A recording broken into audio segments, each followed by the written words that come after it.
Revista Audiolab, as produções do Laboratório de Áudio da Faculdade de Comunicação Social em um só lugar.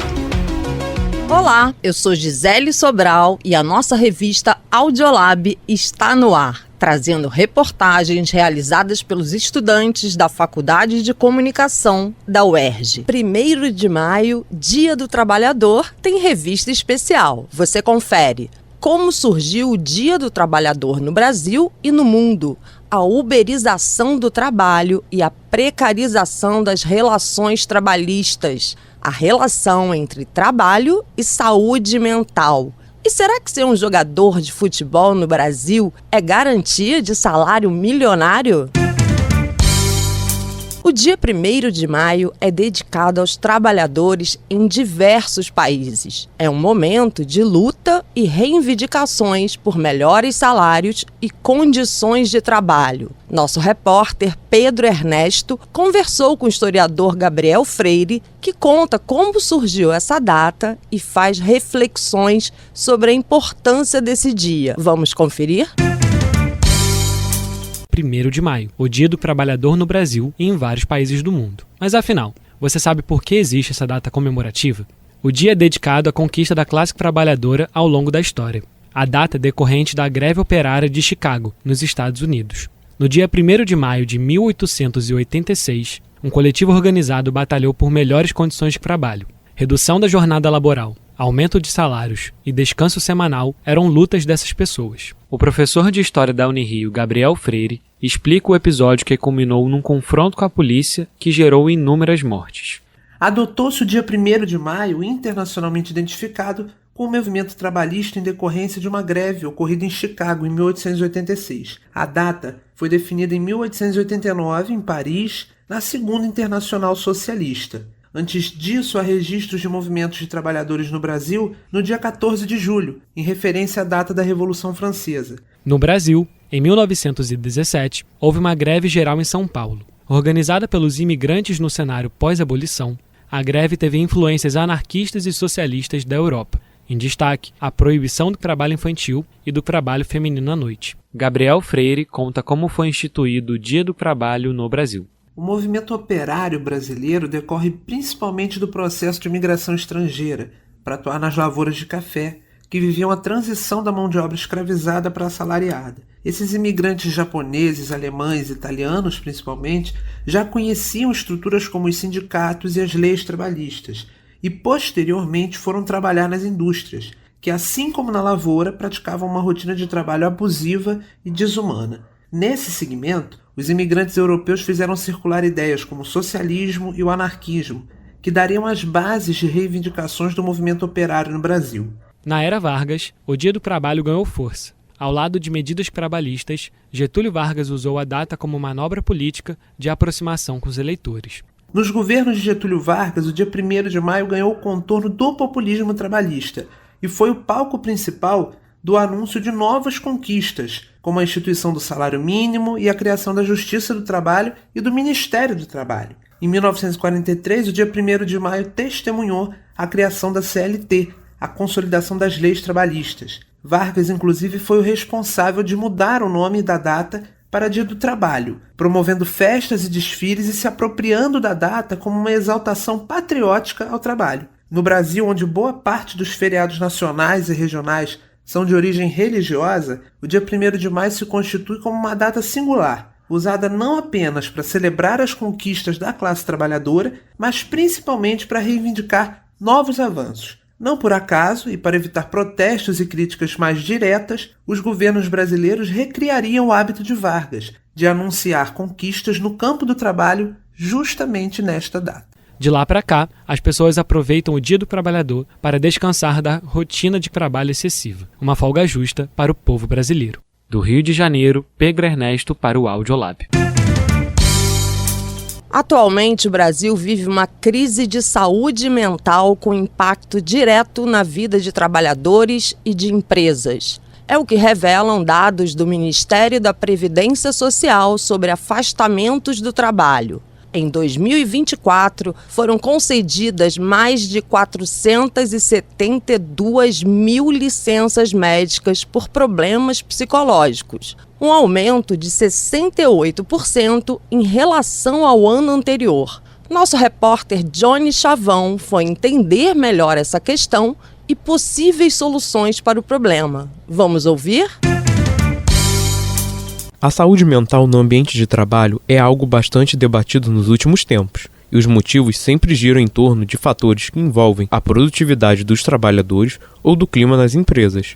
O psicólogo e professor do Instituto de Psicologia da Universidade Federal do Rio de Janeiro, Fernando Gastal, nos conta que a competitividade e a produção de certos critérios de desempenho é o primeiro caminho para o ambiente laboral se tornar menos tranquilo. A produção, de critérios de desempenho, de estatística, de comparação de um desempenho com o do colega, enfim, com a criação de plataformas que medem dia a dia, mês a mês, semana a semana, os desempenhos individuais, e a partir dessa medição dos desempenhos individuais, o sujeito vai ganhando notas, de desempenho que vão impactar no seu remuneração, que vão estar mais ou menos próxima dessa exigência de metas que se põe como gestão de metas. Ainda é muito lenta a caminhada das empresas de modo a promover uma cultura positiva de saúde mental. Muitas empresas sequer abrem portas para a discussão da saúde mental, pois acham que, com isso, vão à falência.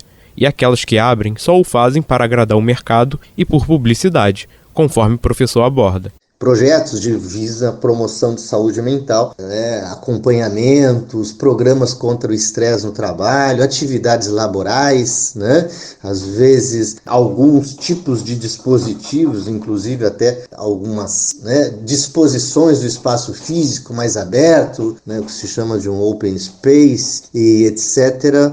Mas isso é para dourar a pílula, São iniciativas que muitas vezes são feitas, seja para agradar o mercado, no caso de empresas que precisam mostrar-se como desenvolvendo alguma política de saúde na empresa para que elas apareçam de uma maneira como empresas saudáveis ao mercado. Mas a realidade ainda é outra. Eu tava num estágio que era horrível, eu não conseguia ter motivação para trabalhar lá, e eu acabei saindo porque tava afetando a minha saúde mental mesmo. De acordo com um levantamento feito pela empresa de benefícios VR, no ano de 2022, afirma que, desde 2020, houve aumento de funcionários com problemas relacionados à saúde mental. Dos entrevistados, 84% citaram a ansiedade como principal problema, 52% a depressão, enquanto 21% o burnout. Nesse caminho, o professor Fernando também citou os problemas visíveis, como a ansiedade, a depressão, o burnout, além de problemas físicos, como lesões, problemas cardíacos e hormonais. Porém, o que chama a atenção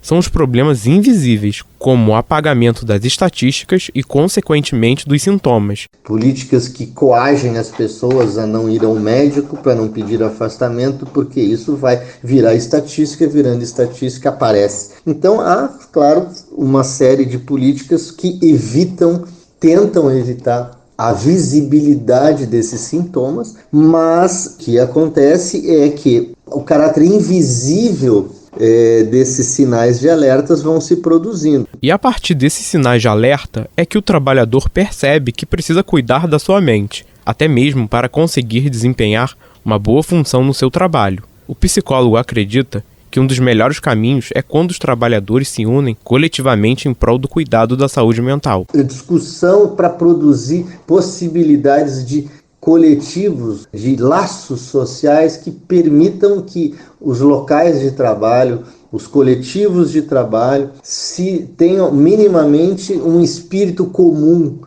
de luta, de enfrentamento, de consciência coletiva do que está se passando, porque esse sistema, no final das contas, só produz um tipo de consciência, que é a consciência individual da própria sobrevivência. O caminho para uma cultura positiva de saúde mental é árduo, mas não parece impossível. É necessário que cada qual veja e reveja os seus papéis nessa empreitada, empresas e funcionários, Em tempos de valorização do individualismo, urge a necessidade da coletividade e da empatia triunfarem. Do Rio de Janeiro, Johnny Chavão para o Audiolab UERJ.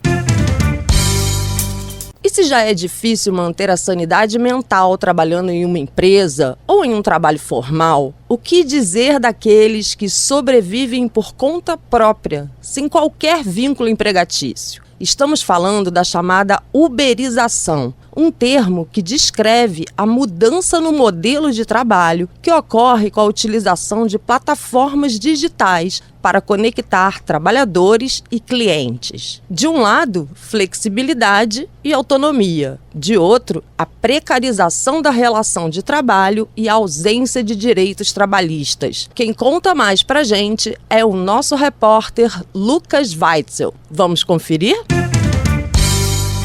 Quem nunca sonhou em ser seu próprio chefe? Definir onde e quando vai começar e terminar suas demandas. Com o surgimento dos aplicativos de serviços, como corridas e entregas, esse sonho nunca esteve tão acessível, mas com algumas questões que ainda precisam ser resolvidas. Atualmente, mais de 2 milhões de brasileiros têm a sua principal fonte de renda através de plataformas de serviço, como o Uber e o iFood.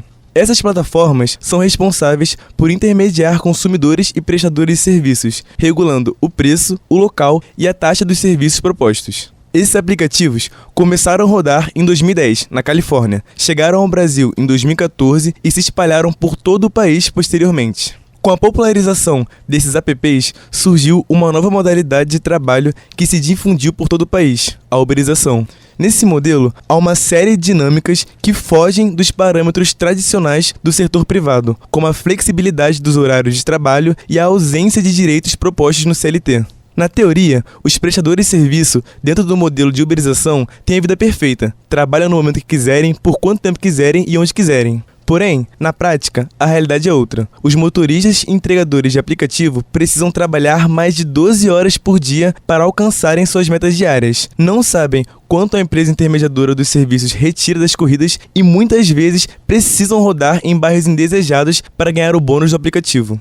O motorista de aplicativo Nilson Dantas relata que a Uber cobra diferentes taxas para cada corrida, de forma que é impossível saber quanto receberá por serviço prestado. A taxa de corrida da Uber é um absurdo porque teria que ser uma taxa fixa, né? Mas não é uma taxa fixa, eles cobram quanto eles querem. Eles podem cobrar de 20%, 25%, 30%, 40%. Já cobraram até 50% da corrida. Então é um absurdo isso. Segundo o IBGE, a jornada dos trabalhadores autônomos de aplicativos tem 6 horas e meia a mais que a dos demais trabalhadores do setor privado. São aproximadamente 46 horas semanais. Para o motorista de aplicativo do Rio de Janeiro, Rodrigo Machado, atingir sua meta de lucro diária, ele roda em média 8 horas por dia. Porém, para alcançar o lucro desejado, às vezes precisa trabalhar 12 horas ou mais.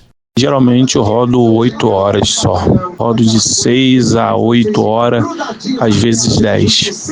E bato a meta. Mas às vezes eu extrapolo mesmo. Aí vou a 12, estouro o aplicativo, aí vou pro outro, faço mais 2, 3, 4 horas. Aí você faz acima de 300, 400. A falta de auxílio e direitos básicos, como os propostos no CLT pelas empresas contratantes, é outro problema da uberização. Apenas 35% que trabalham de forma autônoma em aplicativos e serviços são assegurados pelo INSS. Assim, caso os motoristas e entregadores fiquem doentes, queiram tirar férias ou precisem se ausentar das corridas, ficam sem remuneração. Não há suporte por parte das empresas intermediadoras dos serviços ou sindicato para defendê-los.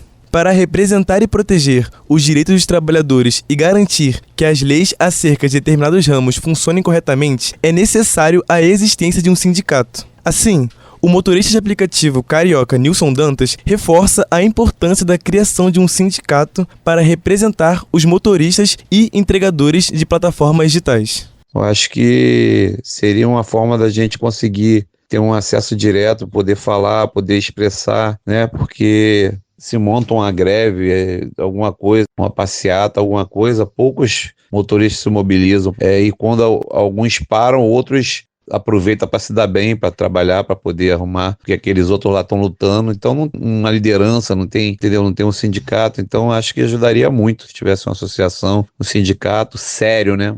A fim de proteger a saúde e a sanidade mental dos assalariados, a Constituição Federal garante o direito a férias remuneradas para os que trabalham durante os 12 meses do ano. Porém, na realidade, muitos dos que tiram a principal fonte de renda nas plataformas de serviços digitais não recebem o suporte financeiro durante as férias e precisam estar continuamente nas ruas. Tiver de me afastar por um período, impacta totalmente na minha renda, porque minha fonte de renda é a Uber. Então, se eu tiver que parar ou me afastar por um tempo, eu fico sem renda nenhuma. Então, impacta totalmente na minha vida, né?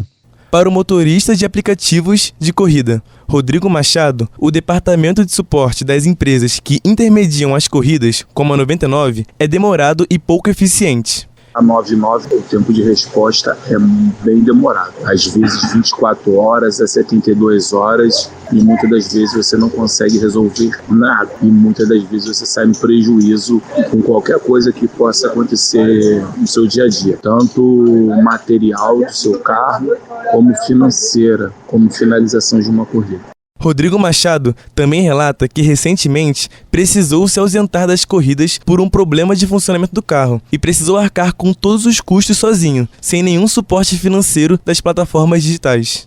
Eu me ausentei agora por 3 semanas. O meu carro bateu o motor. Então eu tive um custo na faixa de quase R$6.000. Como que eu paguei isso? Paguei porque eu tenho 3 cartões, eu mantenho eles e vou aumentando o limite. Então, tipo assim, todos os meus gastos do carro foi 6.000 com peças e mão de obra. Isso me afetou? Afetou. Estou tendo que trabalhar agora para pagar esse valor, quase 6.000. Algumas contas minhas poderiam atrasar, entendeu? Mas não atrasou. Da mesma forma, o motorista de aplicativos de corrida, Nilson Dantas, afirma que os gastos com os insumos do carro fazem diferença na sua renda mensal. Os custos com manutenção, combustível, seguro, desgaste do próprio carro mesmo, impactam muito. No final de fechar a conta, impactam muito, né? Segundo uma pesquisa realizada no Brasil pela Oxford Internet Institute, os aplicativos que oferecem serviços como o Uber, o Rappi e o 99 não oferecem as devidas qualidades de trabalho para quem tira a principal fonte de renda dessas plataformas. A partir de critérios como remuneração, condições de trabalho, contratos, gestão e representação justa, todos os apps que atuam no Brasil receberam em média a nota 2, sendo a pontuação máxima 10. Em outros países, como os Estados Unidos e o Reino Unido, as questões acerca dos direitos dos que operam em aplicativos de serviços já estão sendo resolvidas pelo setor legislativo. Em Nova York, os motoristas e entregadores têm direito a salário mínimo, licenças oficiais para trabalhar e usar banheiro dos restaurantes que realizam entregas. E as empresas são responsáveis por providenciar as bags de entregas. Já no Reino Unido, a Uber em específico perdeu um processo e deve providenciar salário mínimo, férias remuneradas e um plano de pensões para seus motoristas. No Brasil, a insatisfação dos entregadores e motoristas com as dinâmicas de trabalho impostas pela uberização é clara. Apenas no mês de janeiro de 2023, entregadores de todo o Brasil realizaram greves e manifestações nas capitais dos estados de São Paulo, Rio de Janeiro, Bahia, Acre, Rio Grande do Sul, Piauí e entre outros. Para que os motoristas e entregadores das plataformas digitais que intermediam prestações de serviços tenham seus direitos preservados, é necessário que o setor legislativo de todas as nações regularizem esses apps e constituam um sindicato que represente esses trabalhadores. Assim, construindo leis que garantam o bom funcionamento das novas dinâmicas de trabalho impostas pela uberização. Do Rio de Janeiro, Lucas Weitzel para o Audiolab UERJ. O sonho de um menino pobre se tornar jogador de futebol é um tema recorrente e inspirador, frequentemente retratado em filmes, livros e histórias reais. Essa jornada de superação, muitas vezes marcada por dificuldades, é um exemplo de como o futebol pode ser uma porta de entrada para a mudança de vida. Mas será que é assim mesmo? Além da dificuldade de se tornar jogador profissional, estar em um time garante salários milionários para todos. Nosso repórter Miguel de Paula foi investigar e conta pra gente. Um salário de milhões é o sonho de todo trabalhador. Mas o que muita gente não sabe é que há pessoas que mensalmente recebem esse valor. É o caso dos jogadores de futebol, ou melhor dizendo, de alguns jogadores. Muitos torcedores e amantes do esporte acreditam que todos os atletas são milionários, ganhando o que grande parte da população só pode imaginar. Apesar de também fazerem parte da classe trabalhadora, é evidente a discrepância salarial dentro do próprio futebol. Mas afinal, o que justifica esses valores tão acima da média? Por que apenas uma minoria alcança salários astronômicos? De acordo com um relatório divulgado pela CBF em 2018, apenas 1% dos jogadores recebem salários na faixa entre 200 e 500 mil reais. Mesmo que o estudo inclua atletas amadores, essa desigualdade salarial se mantém quando olhamos apenas para os profissionais. A pergunta continua: o que explica tamanha disparidade? Para responder, ouvimos a professora da Faculdade de Comunicação Social da UERJ e pesquisadora do Laboratório de Estudos de Mídia e Esporte, Leda Costa. Ela traça um panorama de renda desses atletas e aponta que, além de clubes ricos, patrocínios são fatores decisivos para turbinar esses salários.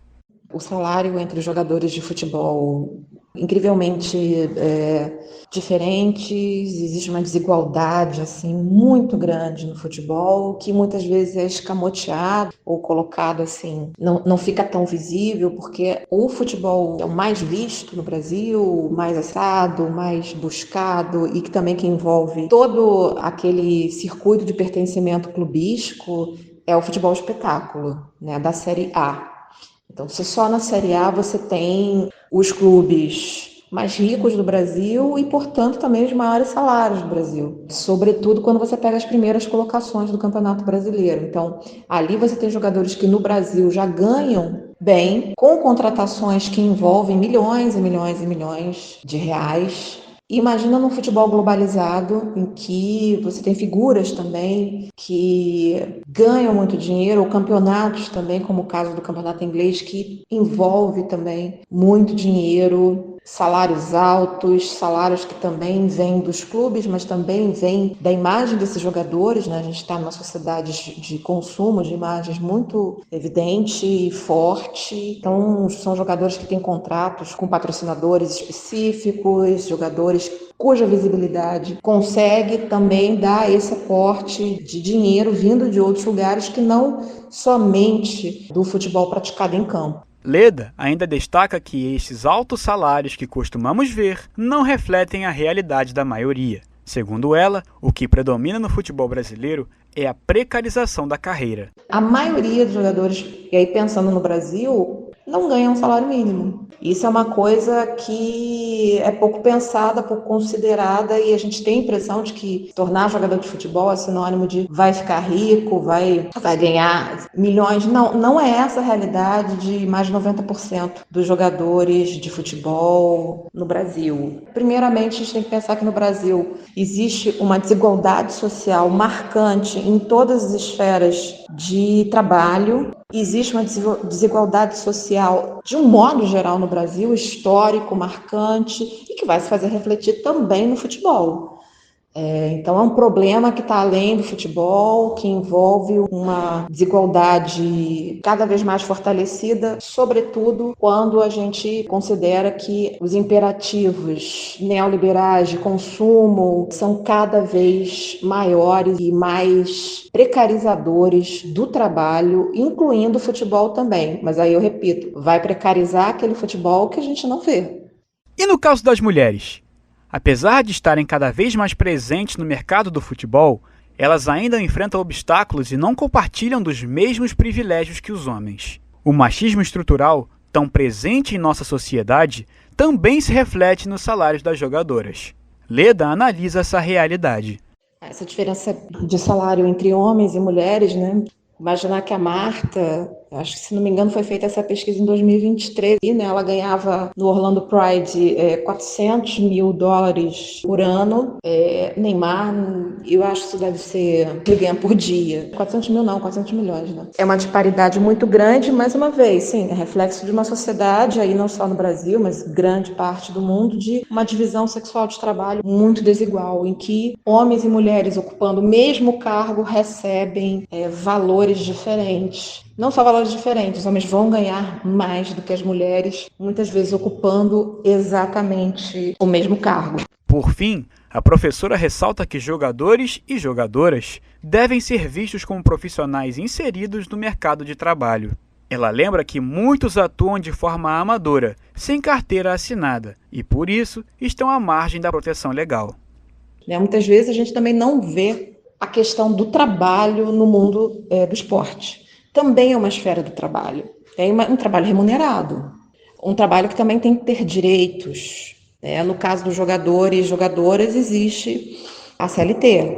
Ou seja, as leis trabalhistas do Brasil podem garantir, e muitos jogadores, você já deve ter ouvido vários casos, que entram com ação contra algum clube por não receber FGTS, por não receber isso, não receber aquilo, entram na Justiça do Trabalho. Então faz parte da esfera da Justiça do Trabalho a possibilidade de proteção desses jogadores. Agora, muitos jogadores, eu imagino que muitos mesmo, e jogadoras principalmente, sobretudo nessa condição de amador, não tem carteira assinada. Vivem de uma maneira bem precarizada de trabalho, desprotegidos, desprotegidas. Isso depende de muita coisa, depende de uma infraestrutura de clube, depende, enfim, de comprometimento de fato dos clubes e de condições desses clubes. Muitos clubes também não têm condição de conseguir se manter e arcar com os custos, com os atletas e a CLT. Leda acredita não existir uma legislação que obrigue federações a firmar contratos com jogadores sob o regime da CLT. Federações obrigam que os clubes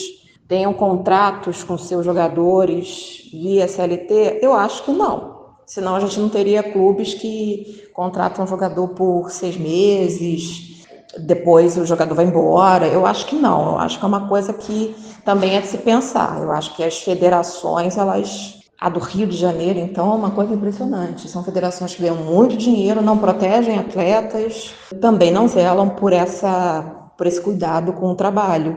E não sei se fiscalizam também. Então, você percebe, é um complexo muito grande de coisas erradas. E tem o sindicato dos jogadores, que existe. Aliás, é um tema assim que também vale investigar. Quem também, eu acho que efetivamente acaba cuidando mais, assim, vigiando alguns excessos dos clubes, os descuidos dos clubes, também é preciso que haja envolvimento dos jogadores em relação ao sindicato, afiliação, tudo aquilo. O sindicato é um mecanismo importante, embora a gente muitas vezes ache que esse sindicato não funciona ou alguma coisa desse tipo. Não, ele funciona. Alguns casos e alguns excessos de precarização de trabalho dos jogadores acabam sendo impedidos pelos sindicatos. Mas essas são as formas de proteção, assim, pelo menos em termos legais. Neste 1º de maio, é fundamental lembrar que a luta por direitos trabalhistas não deve ser ignorada. Mais do que isso, é preciso reconhecer que atletas, independentemente do salário ou do gênero, também fazem parte da classe trabalhadora. E por isso, nenhum deles deveria estar desprotegido. Do Rio de Janeiro, Miguel de Paula para o Audiolab UERJ. Nosso programa está quase acabando, mas você pode entrar nas nossas redes e ficar por dentro de tudo que é feito no nosso laboratório de áudio. No Instagram, no Face, no YouTube, é só buscar o UERJ Audiolab. E se quiser mandar uma sugestão, deixar sua crítica ou sugerir uma matéria, manda um e-mail para uerjaudiolab@gmail.com. Obrigada pela companhia e até a próxima. A revista Audiolab é uma produção do Laboratório de Áudio da Faculdade de Comunicação Social da UERJ. Coordenação acadêmica, Felipe Mostaro. Coordenação de jornalismo, Gisele Sobral.